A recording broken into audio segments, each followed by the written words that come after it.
My name is Amanda Carter, and on the night of my 12th wedding anniversary, my husband decided I needed a lesson. We had just finished a quiet dinner at a downtown steakhouse when Andrew drove me out to an empty rest stop 37 miles from our home. The air was heavy with the scent of rain, thunder rolling in the distance. He left the engine running as if this was just another routine errand. Then he turned to me and said, "Get out. Walking home might teach you some respect." I sat in silence, watching the satisfaction on his face. For years he had been the one in control, dictating how money was spent, which friends I could see, and even how I dressed for his company dinners. Tonight was supposed to be about celebration, but instead he made it about power. As I stepped onto the cracked asphalt, I pressed record on my phone. He thought he was teaching me about obedience. He had no idea I had been waiting for this moment, preparing for months, documenting every cruel word and every lie. The storm was coming, and it was no longer just the weather. From the outside, Andrew Carter looked like the perfect husband. He was polished, confident, and successful, the kind of man neighbors admired and colleagues envied. He ran a hedge fund that appeared to thrive, and at social events he introduced me as his better half, smiling as though we were the picture of stability. But once the doors closed, the mask slipped. At home, Andrew believed control was love, and obedience was respect. It started small, almost invisible. He would question my purchases, asking why I chose organic produce when regular vegetables were half the price. He called my volunteer work a waste of time, insisting I should focus on keeping the house ready for his clients' visits. When I pushed back, he mocked my background in finance, reminding me that he earned the real money. He managed it, he said. I only spent it. The imbalance grew slowly, like water eroding stone. Andrew encouraged me to leave my career, claiming travel and late nights would strain our marriage. He asked me to let him handle the accounts to avoid confusion. Soon I was signing forms without reading them, convinced it was just routine. At dinner parties, he silenced me with a sharp look if I contradicted his opinions. I became smaller, quieter, until I almost believed his version of me. Yet even in those moments, a part of me knew something was wrong. The way he dismissed my concerns, the way he made me feel foolish for asking simple questions. It was not partnership, it was control. And that control was the foundation of his power. Andrew thought he had trained me to accept my place. What he never realized was that I was paying attention, memorizing every crack in his mask, waiting for the day I would pull it away completely. The first crack in Andrew's carefully polished world appeared on an ordinary Tuesday. I logged into our joint account to pay a bill and noticed $10,000 missing. When I asked him about it, he waved me off, saying it was a business expense I wouldn't understand. His tone was sharp, as though my curiosity was an insult. That night, I told myself not to overthink it. But once you start noticing inconsistencies, you can't unsee them. 2 days later, while making the bed, I found a pearl earring under the pillow. It wasn't mine. I remembered the look on his face when I held it up, the flicker of panic quickly hidden behind irritation. He claimed it belonged to a client's wife who had visited our home during a dinner. But the lie was too smooth, too rehearsed. My instincts told me otherwise. I began keeping a notebook tucked inside an old recipe book. Every odd withdrawal, every excuse, every moment that didn't add up, I wrote it down. At first, the pages were sparse, but soon they filled with dates, amounts, and snippets of conversation. I also started recording arguments on my phone, carefully disguising it in my pocket. To anyone else, it might have looked like paranoia, but I knew better. Control leaves traces. Lies leave patterns. The pearl earring and the missing money were not accidents, they were warnings. And I was determined not to ignore them. Quietly, I began preparing for the storm I knew was coming. I knew I couldn't fight Andrew alone. His world was built on intimidation, on convincing me that no one would believe my side of the story. That was when I reached out to the only people I trusted completely. My brother Marcus Carter was the first. A former military technician who now worked in security systems, he understood how to gather evidence without drawing suspicion. Under the guise of upgrading our home's safety, Marcus installed discreet cameras and backed up everything to a hidden server. Every late-night phone call, every secret visitor, every time Andrew rifled through our safe, it was all preserved. The second ally is Valentina Lopez, a forensic accountant I had met years earlier through a charity project. Valentina specialized in uncovering financial abuse, and she didn't hesitate when I called. She began tracking Andrew's movements through our accounts, noticing patterns of small transfers to shadow companies and international banks. The deeper she dug, the clearer it became. Andrew wasn't just hiding money from me, he was building an escape plan. Finally, there was Rebecca Mills, an attorney with a reputation for dismantling men who weaponized money against their spouses. Rebecca knew the legal system was slow to act without hard evidence, so she instructed me to keep documenting, to never confront Andrew directly, and to prepare for an emergency filing the moment we had enough proof. Together, the three of them formed a lifeline. Marcus gave me protection, Valentina uncovered the financial web, and Rebecca plotted the legal strike. For 8 months we worked in secret, building a case brick by brick. On the surface, I played the dutiful wife, smiling at Andrew's colleagues and laughing at his jokes. But beneath that facade, I was gathering the tools to dismantle his empire. He thought he held all the power. What he didn't know was that his control had already begun to slip through his fingers. Our anniversary dinner should have been a celebration. The waiter at Morton's Steakhouse had just set down dessert when Andrew raised his glass in a toast. To 12 years, he said smoothly, though his eyes never quite met mine. I forced a smile, tasting bitterness behind the sweetness of the chocolate cake. Hours later, his real gift would reveal itself. Instead of driving home, Andrew steered his Mercedes toward the interstate. The lights of the city faded in the rearview mirror as silence filled the car. My questions, "Where are we going? Why this way?" were met with clipped replies. When he finally pulled into a deserted rest stop, the place was nothing more than cracked pavement and boarded windows. He tapped the steering wheel, savoring the moment, then ordered me out. 37 miles from home, no taxis, no buses. His voice dripped with satisfaction. Walking might teach you respect. I opened the door slowly, heart steady, phone recording every word. As the car pulled away, I didn't chase after him or plead. Instead, I counted to 60, watching his taillights disappear into the dark. The air smelled of rain, heavy and electric. He believed he'd left me broken, stranded and afraid. But a black Ford truck idled behind the old gas station, its headlights off. Marcus stepped out, umbrella in hand, a thermos of coffee tucked under his arm. "Did you get everything?" he asked. I nodded, holding up the phone. Every word. Lightning split the sky as the first drops fell. Andrew thought he had orchestrated my humiliation. In reality, he had just handed me the final piece of evidence I needed. By the time Marcus and I reached the city, the storm had opened in full. Sheets of rain hammered the windshield as if the night itself wanted to erase what had just happened. But every detail mattered, and we had rehearsed this part carefully. I was not going home. I was going somewhere Andrew would never think to look. The hotel stood on a quiet corner near the river. Its warm lights and polished marble lobby felt like another world compared to the desolate rest stop. I walked in alone, my hair damp, my hands shaking just enough to look believable. At the desk, a young clerk looked up, startled by my appearance. "Can I help you, ma'am?" Her kindness was genuine, which made what came next even more powerful. "My husband left me at a rest stop," I whispered, letting my voice break. "I had to walk for miles before someone helped me." The clerk's face shifted from surprise to horror. She wrapped a towel around my shoulders and guided me to a chair, already drafting an incident report. Just as Rebecca had coached, the hotel now had a record, date, time, my condition, and my words. I checked in under my maiden name, Amanda Harrison, using an emergency credit card Andrew knew nothing about. Room 412 was small but safe. The curtains muffled the storm outside as I locked the door and set the chain in place. For the first time in years, I felt a sliver of control. Andrew thought I was stranded and powerless. In reality, I was already 2 steps ahead. While Andrew drove home imagining me broken, the real work was already in motion.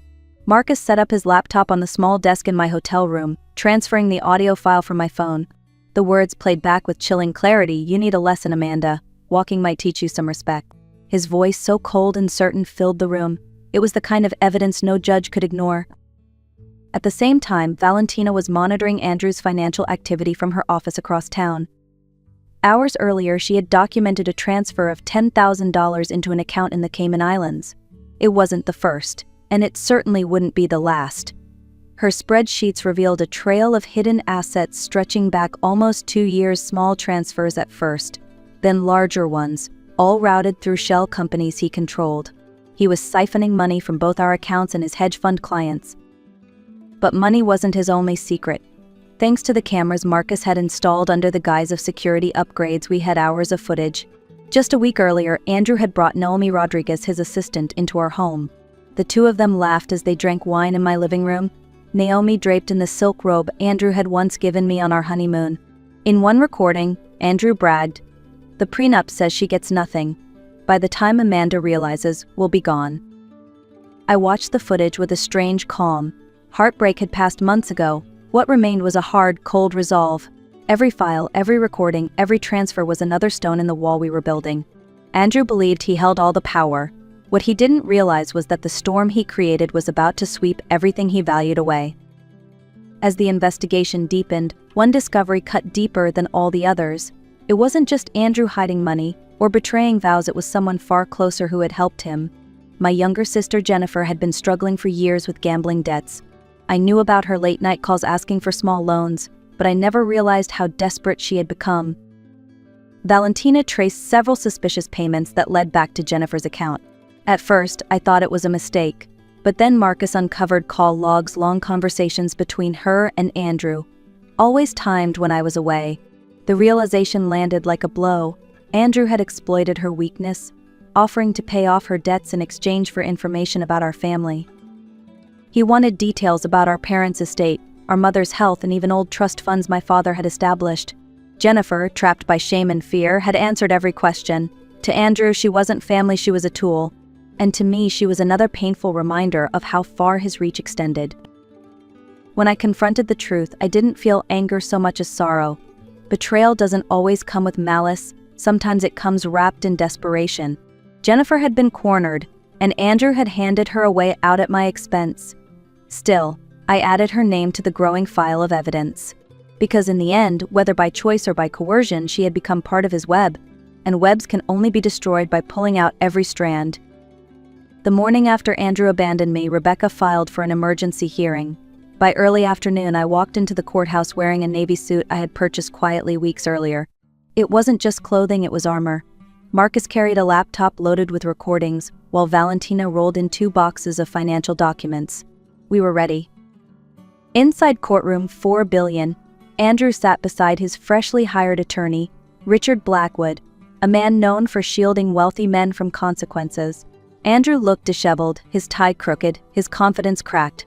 When his eyes met mine, rage flickered across his face. He had expected tears and pleas for forgiveness. Instead, he found me standing tall. "All rise," the bailiff called. Judge Caroline Coleman entered, her reputation for cutting through excuses preceding her. Rebecca wasted no time. "Your Honor, last night Andrew Carter deliberately abandoned his wife 37 miles from home during a severe storm. We have the audio recording." She pressed play, and Andrew's voice echoed through the courtroom. "You need a lesson. Walking might teach you some respect." The judge's gaze hardened. "Mr. Carter, did you say these words?" Andrew shifted uncomfortably. It was a misunderstanding," he stammered, "but the damage was done." Rebecca presented bank statements next, tracing millions funneled into offshore accounts. Valentina displayed charts of hidden transfers. The pile of evidence grew higher with every passing minute. Just as Andrew's lawyer tried to object, the courtroom doors opened. Agents from the SEC and FBI entered with a warrant. The timing was deliberate. Andrew's empire was collapsing in real time. And then, as if fate wanted one final twist, Naomi Rodriguez stormed in. Her voice shook as she shouted across the room, "You said she was crazy. You said the divorce was already final." She held up her phone, waving screenshots of his messages. Andrew buried his face in his hands. His lesson had turned into his undoing. The emergency hearing was only the beginning. Within weeks, Andrew was indicted on multiple charges: wire fraud, financial abuse, and embezzlement. The trial drew reporters from across the state. Each morning, the courthouse steps swarmed with cameras eager to capture the downfall of a man once hailed as a financial genius. Inside, the atmosphere was even heavier. Witness after witness took the stand. Elderly clients testified about how Andrew had convinced them to sign papers they barely understood. One woman described how he told her she was misremembering withdrawals, planting doubts about her memory, until she questioned her own sanity. Former employees explained how he ordered them to falsify records, punishing anyone who asked questions. Valentina walked the jury through charts of offshore accounts, exposing a pattern of deception stretching back years. The most dramatic testimony came from Naomi. No longer polished and glamorous, she sat on the stand with her hair pulled back and her voice steady. She admitted to her relationship with Andrew but revealed recordings of their private conversations. He called it playing chess while everyone else played checkers, she said. On her phone, Andrew's voice boasted about draining accounts and leaving me with nothing. The jury listened in silence, their faces hardening with every word. And then came the shock no one expected. A young man named Christopher Walsh testified, introducing himself as Andrew's son from a relationship he had hidden for 2 decades. His mother had received monthly payments from Andrew funds traced directly to stolen client accounts. The revelation painted Andrew not only as a fraud but as a man willing to use stolen money to conceal his past. In the end, Andrew insisted on taking the stand himself. He tried to spin a story where he was misunderstood, even claiming I might have forged documents. But under cross-examination, his lies unraveled. By the time the prosecutor finished, the jury no longer saw a financial genius. They saw a man trapped in his own web of deceit. The jury deliberated for less than 3 hours. When they returned, the verdict was clear, guilty on all counts. Each word echoed through the courtroom like a hammer striking steel: wire fraud, embezzlement, financial abuse, conspiracy. Andrew Carter's empire had crumbled. 2 weeks later, we gathered again for sentencing. Judge Coleman's voice carried the weight of finality as she addressed him. Mr. Carter, you exploited trust, targeted the vulnerable, and showed no remorse. This court sentences you to 96 months in federal prison, without the possibility of early release, 8 years behind bars. The man who once prided himself on control was now shackled, led away by marshals. Before he left, Andrew turned to me, his eyes filled with fury. He mouthed the words, "This isn't over." I stood, my voice calm but firm. "You're right. The civil suits start next month." The courtroom fell silent. For the first time in years, I was no longer the one silenced. Outside, reporters swarmed with questions, microphones flashing under the afternoon sun. Rebecca shielded me from the noise, but I could still feel the shift. I was no longer the woman abandoned at a rest stop. I was the woman who had turned betrayal into evidence, humiliation into strength, and control into justice. Andrew's lesson had ended. Mine was just beginning. With Andrew behind bars, I faced a choice. I could close the chapter and quietly rebuild my life, or I could take the pain he caused and transform it into something larger. The decision came quickly. With the whistleblower reward and assets secured through the court, I founded the Phoenix Foundation, a place for women trapped in financial or emotional abuse to find safety and guidance. Marcus oversaw security, installing panic buttons and surveillance designed to protect, not to control. Valentina organized financial forensics, teaching clients how to spot hidden accounts and unauthorized transfers. Rebecca offered legal clinics, showing women how to navigate divorce and custody battles with confidence. What had started as my survival plan became a lifeline for others. Our first client was Maria, a teacher whose husband had hidden their savings and threatened to deport her, even though she was a citizen. Within weeks, Valentina traced the money, Rebecca filed the papers, and Marcus arranged her safe transition. I sat with Maria as she cried, recognizing my own tears in hers. When she left with her children, walking into a new apartment with keys in her hand, I understood why the foundation mattered. Andrew had tried to erase me, but instead he had given me purpose. The Phoenix Foundation wasn't just my revenge, it was my rebirth, and a refuge for anyone who needed to rise from the ashes of control. Months after the trial, a letter arrived in the mail. The handwriting was unmistakable Andrew's, written neatly on prison stationery. 4 pages of bitterness, blaming me for his downfall, claiming I had set him up from the start. He ended with a single line, "I hope you learned your lesson." I read it once, then quietly slipped it into a frame. The letter now hangs on the wall of my office at the Phoenix Foundation, right beside photos of women who have rebuilt their lives. When new clients ask about it, I tell them the truth. Yes, I did learn a lesson. I learned that cruelty exposes itself if you have the patience to collect the evidence. I learned that no one deserves to be silenced or abandoned. Most importantly, I learned that strength is not loud or violent, it is steady, strategic, and unstoppable. His words, meant to haunt me, became my daily reminder of victory. Looking back, I see that night at the rest stop not as an ending but as a turning point.